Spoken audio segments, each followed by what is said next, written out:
సినీ ప్రముఖుల ఇళ్లలో జరిగిన ఐటీ సోదాలు అర్ధరాత్రి ముగిశాయి. 3 రోజుల పాటు 16 చోట్ల తనిఖీలు చేశారు అధికారులు. 55 టీంలతో సినీ నిర్మాతలు, డైరెక్టర్లపై ఐటీ సోదాలు జరిగాయి. సినీ దర్శకుడు సుకుమార్, నిర్మాత దిల్ రాజు, మైత్రి మూవీ మేకర్స్ నిర్వాహకులు యూర్నేని నవీన్, యలమంచిలి రవిశంకర్, దర్శకుడు సుకుమార్, మ్యాంగో మీడియా సంస్థకు చెందిన ఇల్లు, కార్యాలయాల్లో ఐటీ బృందాలు తనిఖీలు చేశాయి. బంజారాహిల్స్ సాగర్ సొసైటీలోని దిల్ రాజు కార్యాలయంతో పాటు జూబ్లీహిల్స్ ఉజాస్ పిల్లర్స్లోని నివాసం, ఆయన కుమార్తె హన్సితారెడ్డి, సోదరులు నరసింహారెడ్డి, శిరీష్ ఇల్లు, కొండాపూర్లోని సుకుమార్ ఇంట్లో సోదాలు చేపట్టారు. ఇక ఫైనాన్స్ సంస్థ సత్యరంగయ్య ఇంట్లో సైతం సోదాలు చేపట్టారు. నెల్లూరు ప్రతాపరెడ్డి ఇంట్లో 2 రోజుల పాటు ఐటీ సోదాలు జరిగాయి. నెల్లూరు ప్రతాపరెడ్డి ఎన్ఆర్ఐ నిధులు సినిమాలకు సమకూర్చినట్లు గుర్తించారు. ప్రతాపరెడ్డి భారీగా నిధులు గోల్మాల్ చేసినట్లు ఐటీ అధికారులు గుర్తించినట్లు తెలుస్తోంది.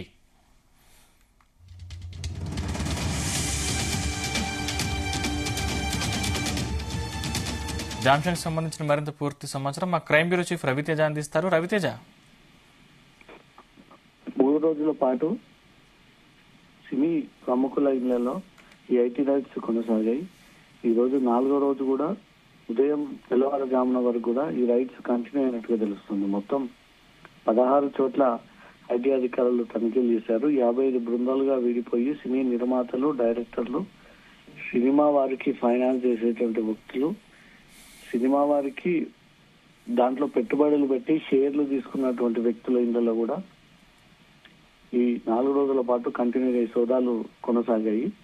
డైరెక్టర్లు సినీ దర్శకుడుగా ఉన్నటువంటి సుకుమారు, నిర్మాత దిల్ రాజు, మైత్రి మూవీ మేకర్స్ నిర్వాహకులుగా ఉన్నటువంటి యూర్నేని నవీన్, యలమంచిలి రవిశంకర్, దర్శకుడు సుకుమార్, మ్యాంగో మీడియా సంస్థకు సంబంధించినటువంటి ఇండ్లలో, కార్యాలయాల్లో వాళ్ళ సన్నిహితులు, బినామీ పేర్లతో ఉన్నటువంటి వ్యక్తులు, బంధువులు, దగ్గరగా ఉన్నటువంటి అనుచరులు, ఎవరు ఈ సినిమా వారికి ఫైనాన్స్ ఇస్తున్నటువంటి వ్యక్తుల ఇళ్లలో కూడా ఈ రైట్స్ కంటిన్యూ అయ్యాయి. కార్యాలయాలతో పాటు బంజారాహిల్స్ సాగర్ సొసైటీలో ఉన్నటువంటి దిల్ రాజు కార్యాలయం, జూబ్లీహిల్స్ ఉజ్జాస్ విలాస్ లో ఉన్నటువంటి నివాసం, ఆయన కుమార్తె హన్సితారెడ్డి, సోదరుడు నరసింహారెడ్డి, శిరీష్ ఇల్లు, కొండాపూర్లోని సుకుమార్ ఇంట్లో, ఫైనాన్స్ సంస్థ ఎవరైతే సినిమా వారికి ఎక్కువగా ఫైనాన్స్ ఇస్తున్నటువంటి వ్యక్తి సత్యరంగయ్య ఇంట్లో సైతం ఐటీ అధికారులు ఈ సోదాలు నిర్వహించారు. నెల్లూరులో ఉన్నటువంటి ప్రతాపరెడ్డి సంబంధించినటువంటి నిధులు సినిమాలను సమకూరుస్తానని కూడా గుర్తించి ప్రతాపరెడ్డి భారీగా నిధులు గోల్మాల్ చేసినట్టుగా కూడా అధికారులు గుర్తించడం జరిగింది. ఈ సత్యరంగయ్య, ప్రతాపరెడ్డి చాలా సినిమాలకు వీళ్ళు ఫైనాన్స్ ఇప్పిస్తా ఉంటారు. అది కూడా ఎక్కువగా ఇంట్రెస్ట్ తో కూడినటువంటి డబ్బులతో అన్న ఒక విషయాన్ని కూడా ఐటీ అధికారులు గుర్తించి వీటిల్లో కూడా రైట్ చేయడం జరిగింది. ఇటు సుకుమారు, దిల్ రాజు ప్రొడక్షన్స్ కి సంబంధించి ఇళ్లలో కూడా జరిగినటువంటి రైట్స్ లో అనేక కీలకమైనటువంటి పత్రాలని, భారీగా నగదుని, ఇతర రాష్ట్రాలలో సిటీ అవుట్స్కట్స్ లో ఉన్నటువంటి కొన్ని ఆస్తులను గుర్తించి వీళ్ళు మెయింటైన్ చేస్తున్నటువంటి బ్యాంక్ లాకర్లను సైతం ఐటీ అధికారులు ఓపెన్ చేయించి వీరికి వచ్చేటువంటి ఆదాయము, వీరు కొనుగోలు చేసినటువంటి ఆస్తులు, విలువైనటువంటి వస్తువులు, వాటన్నిటిపై కూడా ఐటీ అధికారులు దృష్టి పెట్టి అవన్నీ కూడా వివరాలు సేకరించారు. ఈ రోజు ఉదయం తెల్లవారుజామున వరకు కూడా సాగింది. ఈ రైడ్స్ ముగిసిన తర్వాత దిల్ రాజు, మిగతా రైడ్స్ కొనసాగినటువంటి సినీ ప్రముఖులందరూ కూడా మీడియా ముందుకు వచ్చి మాట్లాడేటువంటి అవకాశం ఉంది.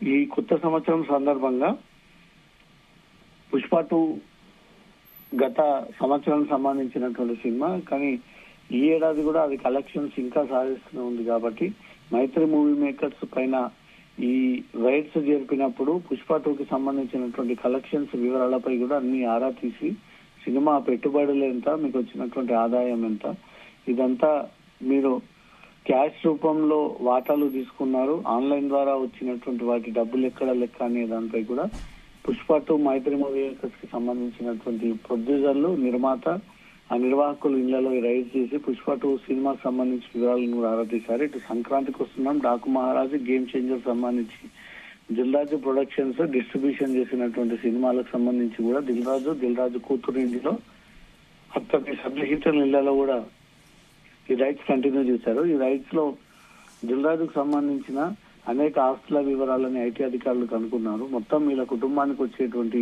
సంవత్సరం పాటు ఆదాయం ఎంత, వీళ్ళు సినిమాలు తీసి ఈ పెట్టుబడుల పేరుతో కోట్లాది రూపాయలుగా తమకు ఆదాయం వచ్చిందంటూ కూడా సెల్ఫ్ ప్రమోషన్ చేస్తున్నటువంటి ఆ వివరాలన్నీ కూడా పోస్టర్లన్నీ కూడా ముందు పెట్టి ఈ సినిమా వాళ్ళందరినీ కూడా ప్రశ్నిస్తున్నట్టుగా తెలుస్తుంది సందీప్. రవితేజ, అంటే ఈ సోదాలు ఈ తెల్లవారుజాము నుంచి ముగిసినట్టే అనుకోవచ్చా, లేకపోతే మళ్ళీ ఇంకా ఇతరత్ర సినీ ఇండస్ట్రీకి సంబంధించిన వాళ్ళ మీద జరిగే అవకాశాలు ఉన్నాయా? ఈ రోజు మధ్యాహ్నం వరకు కూడా కంటిన్యూ అయ్యేటువంటి అవకాశం ఉంది.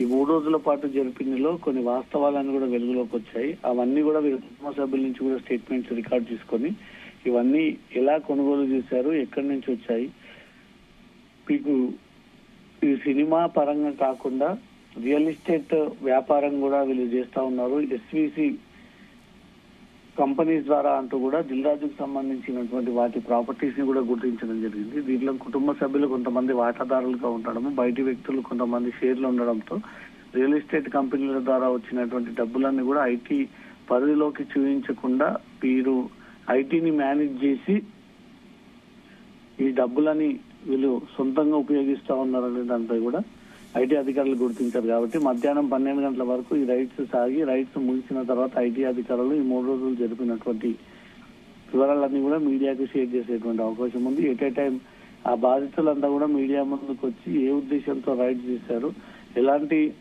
ఆస్తులని కనుగొన్నారు, ఏమీ లేకపోయినా ఈ 3 రోజుల పాటు హడావిడి చేశారని వీళ్ళు ఆ వివరణ ఇవ్వబోతా ఉన్నారా, లేదా దిల్రాజు ఇంట్లో ఇటు పుష్ప సుకుమార్ ఇంట్లో కోట్లాది రూపాయలుగా డబ్బులు దొరికాయి, వాటి లెక్కింపుల విషయంలోనే ఈ 3 రోజుల పాటు రైడ్స్ సాగాయనే దానిపై మాత్రం క్లారిటీ ఇవ్వబోతా ఉన్నారనేది 12 గంటల లోపు దీనిపై అయితే ఒక వివరణ వచ్చేటువంటి అవకాశం ఉంది.